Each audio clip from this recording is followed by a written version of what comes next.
Seja muito bem-vindo aos Três Tons de RH. Eu sou Mari Cordeiro e, juntamente com Valéria Fernandes e Sérgio Costantini, vamos conversar hoje sobre um tema delicioso para esse começo de ano: carreira. Como é que está a sua carreira? Já parou para pensar nela ou ainda está pulando carnaval? Bom, curta, comente, compartilhe e já sabe, a melhor dica a gente sempre deixa para o final.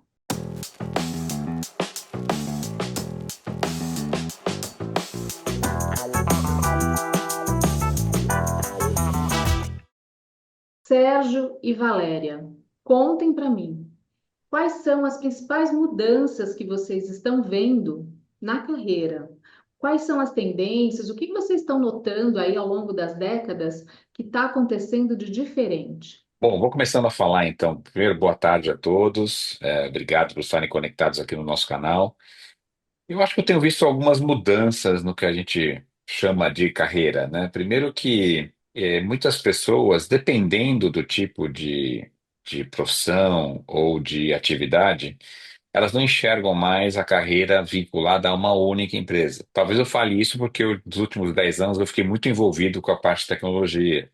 Então, eu vejo pessoas, muitas vezes, desenvolvedores, arquitetos e outras funções mais ligadas à tecnologia, por exemplo, hoje com talvez três ou quatro, né, empregadores, vamos chamar assim.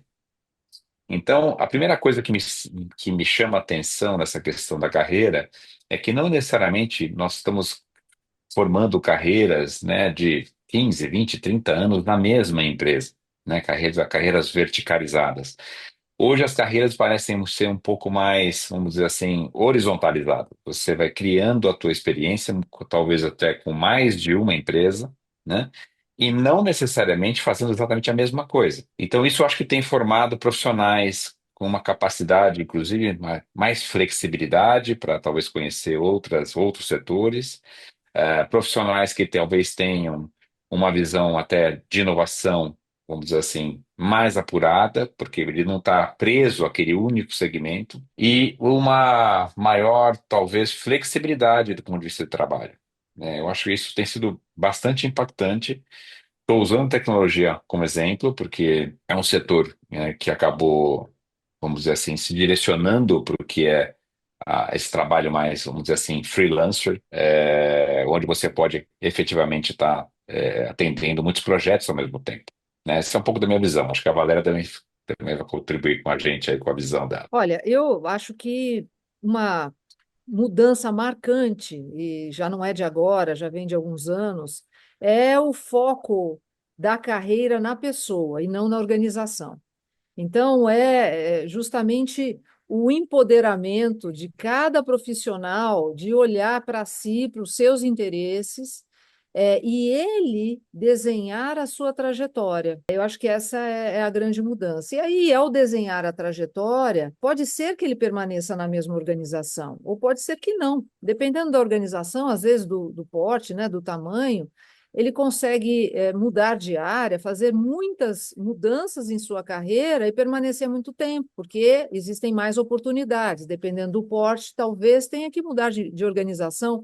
Então, hoje, eu acho que o nome do jogo é essa flexibilidade e esse empoderamento. Aquela pergunta, né, que a gente muitas vezes ouvia do profissional, do colaborador, eu gostaria de saber qual é o plano de carreira que a empresa tem. Para mim, eu acho que não existe mais, e se continuar existindo, aqui já fica a dica. Melhor reavaliar o conceito, né, Mari? Sim, e eu tenho percebido, assim, muitos executivos que chegam para o coaching, por exemplo, com essa preocupação, como você falou mesmo, viu, Valéria, de qual que não é mais a empresa dona da minha carreira, sou eu que sou dono da minha carreira, né? E as pessoas ficam muito perdidas no como é que eu faço, então, para o mercado saber que eu tenho essas competências, que esses são os meus skills, né? Como que eu faço?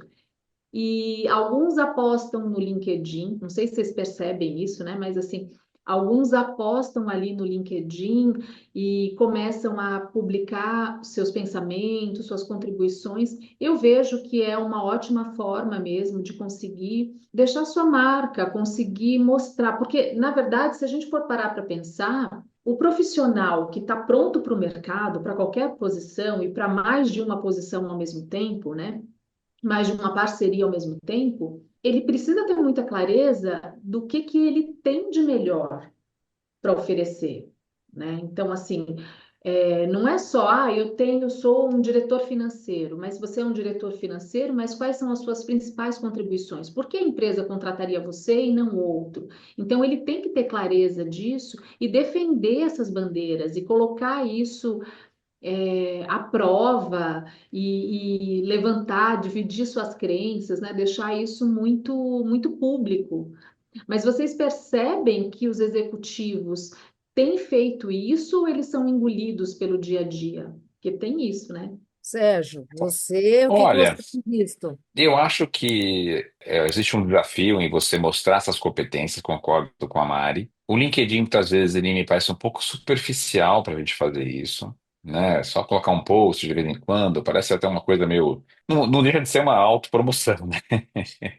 Mas às vezes fica um conteúdo pouco profundo ali, né? Eu acho que carreira, oportunidade, tem uma relação muito grande com networking, gente. Sim, eu acho que um dos maiores valores profissionais que você pode criar, né, vamos dizer assim, na tua carreira é o networking. Então, quando você quer mudar de trabalho, buscar uma nova oportunidade, ou trazer clientes para o seu negócio, ou você quer talvez entrar em outros projetos, eu acho que você precisa exercitar o networking, né? Tem muita gente muito competente, com uma experiência fantástica, com habilidades assim notáveis e que não sabe se vender. Eu acho que o que mais acontece é esse constrangimento em se vender, né? Porque acha que isso é uma coisa, talvez, sei lá, é um demérito, parece que você está desesperado, né, etc e tal. Isso acontece Exibido, né? muito, As pessoas falam assim, tá exibido, exibido. exatamente. É, E isso pode, não sei, isso pode dificultar esse processo, sabe, Maria? O que eu vejo, principalmente executivos que deixam talvez uma posição executiva e até chegam a pensar, puxa, acho que agora chegou o momento de eu ser mais autônomo, né? Enfrenta essa barreira. Ao mesmo tempo, eu também vejo que as pessoas não sabem desenvolver networking, né? Muitas vezes elas ficam presas ao networking da sua companhia atual, né? Com os relacionamentos internos ou alguns relacionamentos externos que são derivados da própria atividade da pessoa, né? Mas elas não constroem um relacionamento com o mercado, né? Porque muitas vezes a pessoa não, ninguém sabe que você quer sair, ninguém sabe que você está disposto a um novo desafio, você precisa falar, né? Você precisa comunicar, extravasar, pôr para fora de alguma forma, para as pessoas saberem, né? Então, networking dentro de associações, dentro do mesmo, vamos dizer assim, da mesma atividade, networking dentro de talvez de grupos de trabalho, projetos talvez muitas vezes regulatórios, né? A gente fala de bancos, por exemplo, a Febraban tem vários, a, a Associação Brasileira de Bancos Comerciais tem vários também, a BFintex, onde eu estou, tem vários também. São formas de você se expor de uma maneira profissional, né? Onde você demonstra suas habilidades, mas não necessariamente você está, né, buscando emprego claramente. Mas as pessoas têm ali a oportunidade de saber quem é você. Então, acho que falta um pouco para as pessoas dessa consciência de desenvolver o networking e de se apresentar de uma maneira melhor, né? Mais profunda. Talvez um on the job, né? Participando desses comitês, dessas interações de classe dentro das atividades do setor onde ele atua, seja uma forma mais discreta de fazer isso para quem tem esse constrangimento. Não sei, Sabe o que eu Valéria, você acho, concorda? Sérgio? Eu acho que você está perfeito, está perfeito. Eu acho que um dos passos para que você desenvolva uma carreira realmente planejada e de acordo com o que você busca é fundamental. Networking é a ferramenta, eu diria que é uma ferramenta, né, chamando assim. Embora ele seja um processo, e ele não é um processo tão simples. Dá para a gente fazer aqui um vídeo só sobre networking, porque as pessoas confundem um pouco quem está conectado, né, com ela no LinkedIn ou em todas as redes, quem ela conhece, com quem de fato ela está tendo um networking, né? É muito diferente. Mas eu acho que dando um passo aí na direção do que você está falando, eu acho que muitas vezes as pessoas não se sentem à vontade em abordar ou se expor em associações ou em grupos, porque muitas vezes ela não sabe o que apresentar, né? Parece meio óbvio, eu vou saber falar de mim, eu vou saber o que eu quero. Parece óbvio, mas não é. Todos os processos de mentoring com foco em carreira que eu conduzo, eu sempre percebo isso. E tem, muitas vezes, uma ansiedade do profissional de já ir para essa parte da divulgação, de já ir para o momento onde eu vou fazer, posso já mandar o meu currículo? Espera, espera, né? Primeiro vamos olhar quem é você, quem é o profissional, né, que você é, como você se reconhece, o que te trouxe até aqui e para onde você quer ir, aonde que é o seu objetivo, né? Quais são os seus objetivos, não só um? E aí, sim, com esse autoconhecimento muito claro, né, para a própria pessoa, trabalhar um pouco da autoestima, porque também parece que é algo natural que um profissional tenha uma autoestima incrível. Não necessariamente, não é porque você trabalha e até porque você tem sucesso que necessariamente você confia em você. Então, para mim, essa dobradinha, autoconhecimento, autoestima, é o início de tudo. Aí depois você faz seu currículo, aí depois você faz o seu plano de networking, enfim. E nada melhor que fazer isso agora, né? Já tendo aproveitado o carnaval, com a cabeça fresca, né, Mari? E sabe que eu fiquei pensando aqui que a gente precisa ter muita consciência e ajudar esses executivos a terem muita consciência do quanto é importante desenvolver, se ainda não tem, a autoconfiança. Claro, tudo parte do autoconhecimento, onde eu quero chegar, né? E eu gosto de pensar assim: se você é um executivo, você é bom em fazer planos, planejar e fazer esses planos acontecerem. Você é bom nisso, senão você não seria executivo. No entanto, quanto será que você usa esses planos para fazer a gestão da sua carreira? Você já viu aquele Casa de Ferreira Espeto de Pau, Não Mari? é? Não, então não pode, né? Não pode. A gente precisa trazer isso à tona e é importante, porque muitas vezes o executivo ele deixa para depois. Eles já chegam para a gente, né? Vocês devem ver isso também. Eles chegam para a gente assim: ai, olha, vou começar daqui a pouco. Barriga, né? Que posterga. Aquele que acha assim: ah, não, tá dando tudo certo, eu não preciso me preocupar. Como se não houvesse vendaval, né? Crise, mudanças, prioridades diferentes.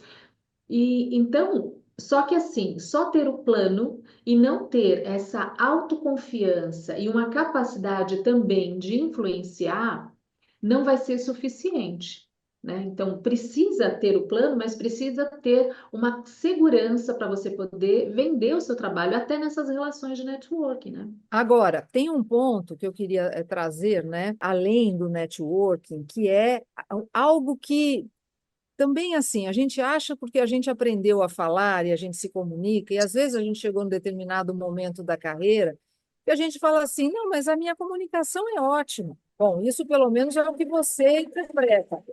Mas será que ela é ótima? Então, assim, eu diria que está dentro das ferramentas básicas, né? Quando a gente começa falando autoconhecimento, um pouco aí, né, da autoconfiança, autoimagem, falar sobre comunicação. Eu, sinceramente, eu acho que todas as universidades deveriam ter uma matéria específica sobre comunicação. E comunicação não é só você saber falar, às vezes até você sabe falar super bem, mas as pessoas não te entendem. E aí a comunicação não aconteceu. A comunicação é a sua expressão no dia a dia, como você se move, como você trata o outro, né? Como você fala, como você escreve. E quando você vai numa entrevista e é um excelente comunicador, você dá um trabalhão para o headhunter, é ou não é? Headhunter. Concordo totalmente. Não, e eu vou até um pouco além. Eu acho que é uma estratégia de comunicação. Muitas vezes as pessoas não têm estratégia de comunicação. Quem trabalhou também muito tempo na parte, vamos dizer assim, mais comercial em vendas, sabe que tem palavras que elas bloqueiam a comunicação, né? A forma de você cobrar um cliente, por exemplo, né? Quando você faz uma proposta e está lá ansioso para saber se o cliente vai aceitar aquela proposta ou não, tem formas de você cobrar esse cliente sem necessariamente demonstrar diretamente que você está preocupado com aquele contrato que você tem o potencial ali de assinar com ele. Então, eu acho que tem muitas estratégias que as pessoas desconhecem para tentar, vamos dizer assim, não ser direto ao assunto, mas você mostrar presente, por exemplo, para o cliente, o que isso automaticamente vai remeter àquela proposta que você fez, sem diretamente você estar cobrando a proposta do cliente, a assinatura da proposta, a negociação da proposta. Então, tem formas e formas de fazer isso. Muitas vezes eu acho que as pessoas elas acabam sendo até um pouco ingênuas nesse sentido, né? De se abrir, de se expor demais, e isso pode criar um bloqueio do outro lado. A pessoa fala, putz, mas o Sérgio me liga todo dia cobrando esse contrato. Vai chegar uma hora que a pessoa não vai te atender mais. Agora tem subterfúgios, tem formas que você desvia do assunto, você passa informa o cliente sobre, por exemplo, uma palestra interessante, né? Você mostra para o cliente, por exemplo, naquela semana, uma pesquisa que algum estudo de pesquisa fez sobre os concorrentes daquele setor, mas olha que interessante, a gente ficou posicionado nesse, né, nesse quadrante, etc e tal. Então, isso é uma habilidade, por exemplo, comercial, que no fundo, para nos vender, a gente precisa ter também, de uma E é forma ótimo discreta, isso. né, Mari? Sim, e é ótimo isso que você está trazendo, Sérgio, porque eu gostaria de propor o seguinte, para a gente ir encerrando esse episódio, a gente trazer algo muito valioso na percepção de cada um de nós aí, com a experiência que a gente tem nas carreiras alheias e na nossa própria, que é o seguinte: vivemos num mundo de alta performance. Ponto. Para acompanhar toda a velocidade desse universo de alta performance, qual que é a competência, na visão de vocês, principal assim? O executivo precisa cuidar desta competência, a primordial, para deslanchar a carreira. Olha, eu acho que a primeira, quando você fala de performance, aquele profissional que realmente ele é focado em performance, a primeira performance que ele foca é na dele. Então, assim, ele muitas vezes cobra, ele é até um bom cobrador da equipe, né? Ou ele atende as metas que a organização solicita para ele, joia, isso é fantástico. Agora, será que ele cumpre, né, as metas que ele se propõe? Será que ele planeja coisas que sejam que tenham um grau de dificuldade, né, que tenham ali um desafio, que façam que ele cresça? E ele acompanha esta evolução, porque, assim, para mim é uma regra básica. Aquilo que eu falo, eu preciso fazer também para dar credibilidade. Então, se eu falo sobre performance e eu coloco isso como um diferencial que eu tenho, eu preciso utilizar isso na minha própria vida, na carreira profissional, quem sabe até em projetos pessoais. Tá, eu acho que esse ponto é excelente, Valéria, porque uma coisa que eu percebo que faz muita diferença na liderança. Ser chefe é fácil, porque ser chefe você dá ordem, você cobra, etc e tal. Ser líder é muito mais difícil, obviamente, porque as pessoas, na verdade, elas são, não vou dizer seguidores, mas são pessoas que elas olham para você como exemplo. Então, acho que ser exemplo é muito importante. Então, por exemplo, a equipe está tendo uma dificuldade em algum tema específico, uma pessoa ou um colaborador ali está tendo uma dificuldade. Você tem que ser mais como líder, você tem que ser mais hands-on para mostrar, pegar na mão mesmo e mostrar como se fazer, né? Ou como fazer, de repente, você pode até fazer sozinho e mostrar para aquele colaborador, colaboradora, por que que deu certo. Então, você ser mais participativo, você ser o exemplo, você ser hands-on, né? Deixar um pouco o ego de lado, né? Sentar lá do lado da pessoa da tua equipe e ajudá-la nesse sentido. Isso faz uma grande diferença, né? Só cobrar é muito fácil. E a gente vê muito executivo que acha que chegou num nível, tem um certo poder, ele só cobra.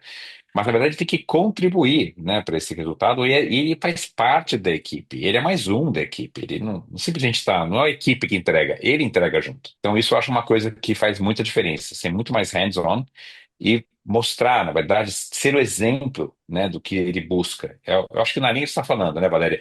É assim, não faça o que eu faço, né? Não simplesmente faça o que eu digo, mas faça o que eu faço e faça o que eu digo também. Mas eu acabo seguindo as coisas que eu mesmo uso como exemplo, etc e tal. Então, eu acho que é nessa linha, Mário. Olha, Ô, Mari, eu acho que teria tanta coisa para a gente falar é, aqui, né? Sobre, na verdade, assim, até sobre dicas mesmo do que poder considerar no momento de fazer o seu plano de carreira.